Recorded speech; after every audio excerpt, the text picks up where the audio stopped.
एक डॉक्टर ने कभी इतना अजीब घाव नहीं देखा था।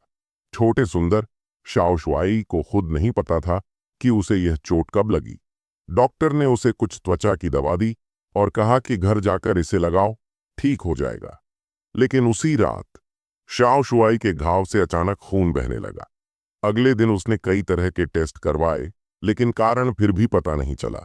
उसके दोस्त ने यह सुना और अनुमान लगाया कि शाओ शुआई शायद खून के जादू का शिकार हो गया है। उसने उसे सलाह दी कि वह किसी जादूगरनी के पास जाए। मजबूरी में शाओ शुआई ने आजमाने का फैसला किया और एक जादूगरनी के पास गया। जादूगरनी भले ही शाओ शुआई का चेहरा नहीं देख सकती थी, लेकिन वह उसके पीछे भूतों की भीड़ देख सकती थी। इतना ही नहीं, जादूगरनी यह भी जानती थी कि शाओ शुआई अब तक जिंदा क्यों बचा हुआ था। यह सब उसके पिता की छोड़ी हुई अंगूठी की वजह से था, जो उसकी जान बचा रही थी। फिर जादूगरनी ने शाओ शुआई के हाथ के घाव को देखा, चावल लेकर एक जार में डाला और उसके हाथ को पकड़ा। नतीजा दिखाया कि घाव का संबंध क्रॉस सलीब से था। जादूगरनी के निर्देशों के अनुसार शाओ शुआई एक ईसाई चर्च पहुंचा। वहां एक पवित्र और रहस्यमयी शक्ति साफ तौर पर उसे चर्च में घुसने से रोक रही थी। उसी समय चर्च में एक बूढ़ा और एक युवा पादरी एक शैतान पर भूत भगाने की रस्म कर रहे थे। लेकिन अचानक शैतान बंधनों से छूट गया और पादरी पर झपट पड़ा। कुछ ही देर में युवा पादरी डर के मारे भाग गया, जिससे कमजोर बूढ़ा पादरी अकेला भयानक शैतान का सामना करने को रह गया। तभी शाओ शुआई वहां पहुंचा। उसने बिना सोचे समझे शैतान को धक्का दे दिया। गुस्से में शैतान छत पर कूद गया, मौका ढूंढने के लिए तैयार था। लेकिन एक मुक्केबाज के रूप में, जो सालों से रिंग में लड़ता आया था, शाओ शुआई को इन दिखावटी चालों में कोई दिलचस्पी नहीं थी। उसने शैतान को नीचे खींच लिया और उसे जमीन पर जोर से पटक दिया। तब उसे एहसास हुआ कि उसके सामने सचमुच एक शैतान था। उसने अपने हाथ से शैतान का चेहरा छुआ और अचानक शैतान का चेहरा आग से जल उठा।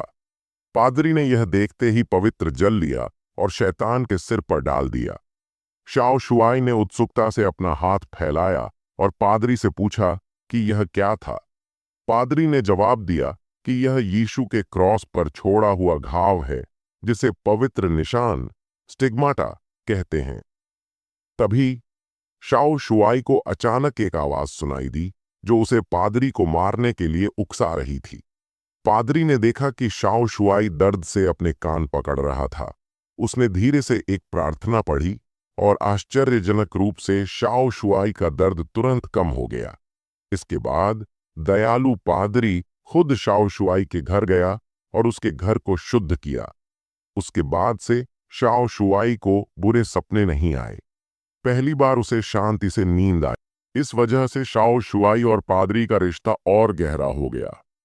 कुछ दिनों बाद एक माँ ने डरते हुए बताया कि उसकी बेटी शैतान के चंगुल में है। जरा सी बात पर वह गुस्से में आ जाती थी और लोगों को मारने लगती थी। मजबूरी में उसने पादरी और शाओ शुआई को बुलाया ताकि वे शैतान को भगा सकें। पादरी ने पहले दरवाजे पर क्रॉस का निशान बनाया ताकि शैतान अंदर न आ सके। फिर जब वे दरवाजा खोलकर अंदर गए तो देखा कि कमरे में सिर्फ एक कमजोर लड़की शांति से बिस्तर पर बैठी थी। पादरी ने क्रॉस निकाला और बाइबल पढ़ना शुरू किया ताकि लड़की को शांत कर सके। लेकिन अचानक लड़की ने पादरी का हाथ जोर से पकड़ लिया और कहा कि वह उसकी माँ की बातों पर भरोसा न करे। उसने बताया कि उसकी माँ अक्सर खुद को नुकसान पहुंचाती थी, उसका दिमाग ठीक नहीं था और पिछली रात उसने उसे भी अपने साथ आत्महत्या करने की कोशिश की थी। पादरी को यकीन नहीं हुआ। उसने भूत भगाने वाली अंगूठी से जांच की, लेकिन कोई प्रतिक्रिया नहीं हुई। क्या असली शैतान और गहराई में छिपा था? बाहर आने के बाद पादरी ने चिंतित होकर कहा कि कुछ शैतान मेजबान के शरीर में इतने गहरे छिपे होते हैं कि उन्हें ढूंढना मुश्किल होता है, लेकिन वे पवित्र जल की शक्ति का विरोध नहीं कर सकते। इसलिए पादरी फिर से कमरे में दौड़ा, लड़की को पकड़ा और जबरदस्ती उसके मुंह में पवित्र जल डाल दिया। थोड़ी देर में लड़की का चेहरा डरावना हो गया। उसने पादरी को हवा में उठा लिया, जैसे कोई अदृश्य शक्ति उसे संभाल रही हो। शाओ शुआई ने यह देखा और तुरंत बिस्तर पर कूद गया। उसे दबाने की कोशिश की, लेकिन शैतान की ताकत इतनी जबरदस्त थी कि उसने शाओ शुआई को छत पर पटक दिया। फिर शैतान ने उसके कान में धीरे से कहा, तेरे पिता को मैंने ही मारा था। यह सुनते ही शाओ शुआई का गुस्सा फूट पड़ा। उसके हाथ से खून टपकने लगा। वह पूरी तरह से क्रोध में आ गया और शैतान का गला जोर से पकड़ लिया। दरअसल यह शैतान की चाल थी। वह शाओ शुआई को उकसाना चाहता था ताकि वह लड़की के शरीर को मार दे और खुद पागल हो जाए। शुक्र है, पादरी ने तेजी से शाओ शुआई को रोका और उसे होश में लाया। फिर पादरी ने भूत भगाने की विधि से लड़की के शरीर से शैतान को निकाल दिया। उसी समय एक अंधेरे कोने में शैतान का असली रूप खून से लथपथ आंखों के साथ धीरे धीरे जाग उठा। लड़की सामान्य हो गई।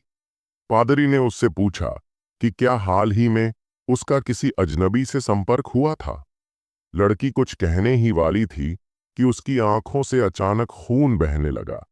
यह शैतान का डर था कि उसकी पहचान उजागर हो जाएगी, इसलिए वह उसे मारना चाहता था। दरअसल शैतान ने पहले ही लड़की के बालों से एक गुड़िया बनाकर उसे श्राप दे दिया था। पादरी और शैतान के बीच हवा में एक जबरदस्त टक्कर हुई। दोनों ने अपनी बुद्धि और शक्ति का इस्तेमाल किया। आखिरकार पादरी ने बाजी मार ली और लड़की को बचा लिया। हार से नाराज शैतान ने घायल युवा पादरी का रूप धरा और शाओ शुआई के पास गया।